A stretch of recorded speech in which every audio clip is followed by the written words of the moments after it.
Welcome to the Trade Out Works Resume Workshop Series. My name is Raven, and I'll be walking you through the workshop today. Resumes are an important tool for your job search. Our Resume Workshop Series covers the following: the resume, an overview, how to write a resume, what to do with the finished resume, and finally, tips and tricks of writing a resume. We've broken the Resume Workshop Series into separate sections, so you only need to watch what you need to learn about. Today, I will cover tips and tricks of writing a resume. Let's get started. In this workshop, we'll cover formatting a resume, the different sections of a resume, and what to include in each section. Before we dive into the nitty-gritty details of what to include in the resume, let's talk about the format of a resume. You want to be consistent with the structure and format to make it easy for your readers to skim through quickly. As we've learned in the last workshop, most employers spend an average of 20 to 30 seconds looking at a resume. You should use font size that is between the sizes of 10 and 12. Anything less, no one can read. Anything more, and you will not have enough space to include everything. While there are hundreds of great fonts to use for birthday cards, advertisements, and signs, now is not the time to experiment. Stick with the basic font types like Times New Roman, Arial, Cambria, Tahoma, and Verdana. The same goes for font color. Keep it simple with black. Your spacing should be standard, 1 to 1.5 in spacing and normal margins. Your margin should be not too far from the edge. If it is, when your resume is printed, the text will be cut off. Your resume should only be 1 to 2 pages. It should only really be 1 page. 2 pages is okay. In general, experts say 1 page for every 10 years of work experience. But remember, readers spend less than 45 seconds on a resume, so you want to make it easy for them to quickly decide if you are right for the job. Your resume should be saved as a doc or as a docs.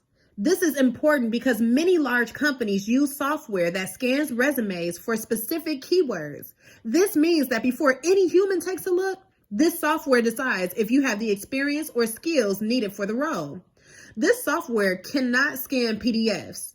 We recommend naming your document some combination of your first, last name, and resume. For example, I would save mine as Raven Scott Resume. We have resume templates and guides you can download at the end of this video to help remember and follow all of these formatting tips. Okay, now that we've gone over how to format a resume, let's go over the sections of a resume. This is specifically for the combination or chronological resume, which we reviewed in a previous workshop video. Your resume should be easy and logical to read, as well as professional. Someone should be able to look at your resume and know about the jobs you've had, what you've done at those jobs, and understand your skills and any education or training that you've had. It should also look professional, which means you should use a professional email address. Your email address shouldn't use any nicknames, slang, or inappropriate language. Your first and last name are the safest way to go. You want to use basic fonts and consistent formatting like Times New Roman or Arial. Our How to Write a Resume and downloadable resume guides have more detailed information. Make sure your resume is error-free. Have a friend or Detroit at Work staff member take a look at it. Use keywords from the job description. If the job description lists the words leader, dynamic, and multitask, see if you can add them to your resume. Start the descriptions of your work experience with action verbs. Action verbs describe something that you do or have done, like created, trained, or answered. If you can, we recommend adding in data and numbers that back up what you've done. If you've worked with 15 toddlers in your job as a child care assistant, list that. Lastly, use past tense for your old jobs. You trained, sold, and answered.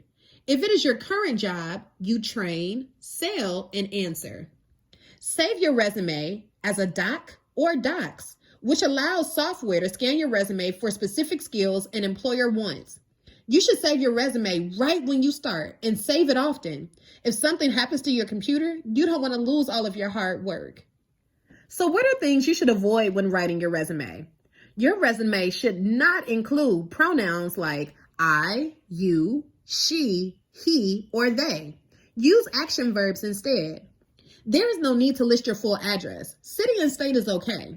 This is different than the advice given in the past, but there is no need for an employer to know where your physical address is. They won't mail you anything, and your address won't tell an employer if you can do the job. Don't include pictures. You also shouldn't use any company-specific language or unexplained abbreviations. You want to make sure the employer understands exactly what they're reading. Do not list your references. A company will ask for this later in the application process if they want it. You don't want too much text or explanation in your resume. Use bullet points, not paragraphs, to help with this. Finally, personal information like age, marital status, religion, nationality, or health status are unneeded and unnecessary. Our resume series covered a lot, and we want you to take away these important points. A resume is a marketing tool to sell your skills, experience, and education or training. Your resume should include a good first impression so employers will select you for an interview. There are 3 types of resumes: chronological, functional, and combination. There are a few sections of a resume: header, summary of qualifications, key and relevant skills, work experience, education and training, and additional information. So what's next? Start writing your resume today using a resume template available at Detroit at Work.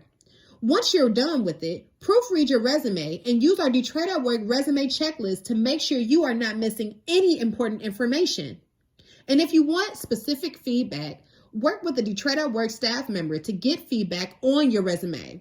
Remember, if you have any questions or want individualized attention, Detroit at Work staff are ready and able to help you write your resume. Again, thank you so much for listening.